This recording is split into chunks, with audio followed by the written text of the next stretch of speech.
வாழ்க வளமுடன். பேராசி ஆனந்தி அன்பழகன், திருவண்ணாமலை.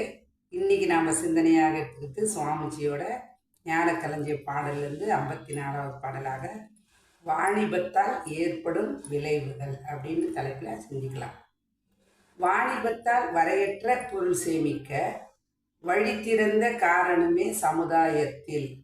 வாணிபத்தில் அரசியல் ஈடுபட்டோர் வாழ்வு வளம் பெற்ற பின் உழைப்போர் எல்லாம். வாணிபத்தையே அரசியல் நடத்துவோர்கள் வாழ்விலேயே மகிழ்விக்கும் அடிமை ஆனார்கள் அப்படின்னு சுவாமிஜி கொடுத்துருக்கார். வாணிபத்தால் வரையற்ற பொருள் சேமிக்க உழைப்பு அது ஒரு பக்கம். ஆனால் வாணிபம் அப்படின்னு சொல்ல அதுலேருந்து வர அந்த ஒரு பர்சன்டேஜ் ஒரு பகுதி அவங்க என்ன பண்ணுறாங்க, அதுலேயே பொருள் சேர்க்க ஆரம்பிக்கும் போது என்ன பண்ணுறாங்க அப்படின்னா, வழி திறந்த காரணமே சமுதாயத்தில் வாணிபத்தில் அரசியல் ஈடுபடுறது தான்.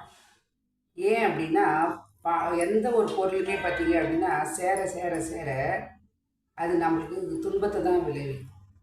அப்போ இவங்க பொருள் துறையில் போகிறன்ற பேரில் இவங்க என்ன பண்ணாங்க, வாணிபத்தில் பொருள் சேர்க்க சேர்க்க சேர்க்க என்ன பண்ணாங்க, அது அவங்களுக்கு அதுலேயே அவங்க ஒரு அடிமையாகி அவங்க என்ன பண்ணுறாங்க, வழி திறந்த காரணமே சமுதாயத்தில் வாணிபத்தில் அரசியல் ஈடுபட்டோர் அப்படின்றாங்க. அப்போ வாணிபத்தில் போகிறாங்க, அப்படியே அரசியல் ஈடுபடுறாங்க, நல்லதும் செய்கிறாங்க, இல்லைன்னு சொல்ல. ஆனால் சில அவங்க அதுக்கு அடிக்ட் ஆகிடுறாங்க.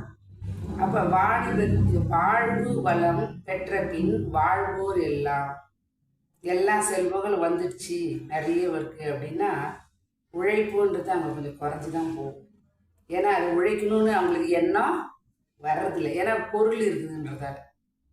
அதாவது ஒரு செல்வந்தர் இருந்தாராம், அவர்கிட்ட டாக்டர் சொன்னாராம், அப்பா நீங்கள் டெய்லி பயிற்சி செய்யணும், உடலுக்கு நீங்கள் எல்லா விதத்துலையும் செஞ்சால் தான் நீங்கள் நல்லா இருப்பீங்க அப்படின்னு சொன்னாராம். அதுக்கு அவர் சொன்னாராம், நான் என் வேலைக்காரன் வச்சுருக்கிறேன், எல்லாமே அவன் செய்வான் எனக்காக அப்படின்னு. அதுக்கு அவர் சொன்னாராம், அப்போ அவன் தான் நல்லா இருப்பான், நீங்கள் எப்படி அப்படின்னு கேட்டாங்க. இது உண்மைதான். எதையுமே நம்ம வாங்கலாம், ஆனால் நமக்கான உழைப்பை நாம் கொடுத்தாதான் நம்ம உடலிருந்து வேர்வை என்ற பெயரிலையும் உடல் அவயங்கள் ஒரு அசைவிலையும் சுவாமிஜி அழகான ஒரு வார்த்தை சொல்லுவார் பாருங்க, அசையாமல் கெட்டது உடல், அசைந்து கெட்டது மனம். உடல் அசைந்தால்தான் வாழ்க்கை. ஆனால் சில பேர் என்ன பண்ணுறாங்க, உட்காந்துட்டே இருக்காங்க. சாப்பிட்ற சாப்பாட்டுக்காக உழைச்சி தான் ஆகும்.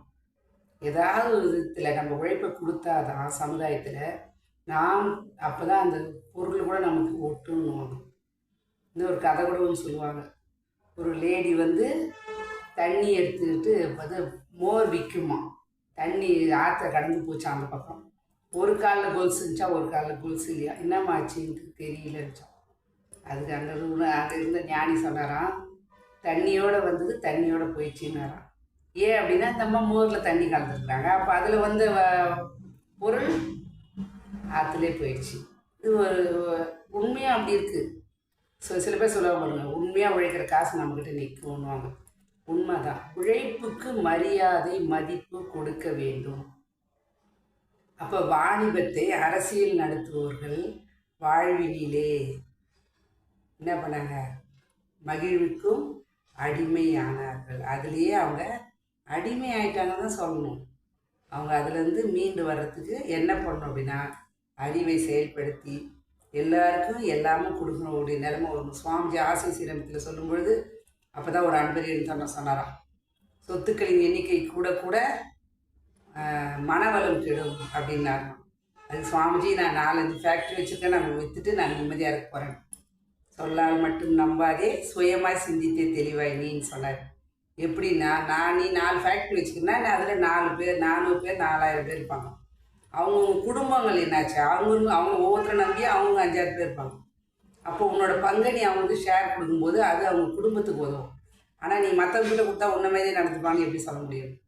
இதுலேருந்து என்ன தெரியுது அப்படின்னா, நாம் பெறுறோம் அப்படின்னா, சமுதாயத்தை கொடுத்தோம் அப்படின்னா சிறப்பாக வாழ்வோம் என்று சொல்லி வாணிபத்தால் ஏற்படும் விளைவுகள் நல்ல விளைவாக வர வேண்டும் என்று வாழ்த்தி விடை பெற்றுக் கொள்கிறேன். வாழ்க வளமுடன். இதுகாலம் செவிமெடுத்த அனைத்து அன்பு உள்ளங்களுக்கும், என்னை சிந்தனையை தூண்டிய இறையர்களுக்கும் குருவர்களுக்கும் நன்றி நன்றி நன்றி.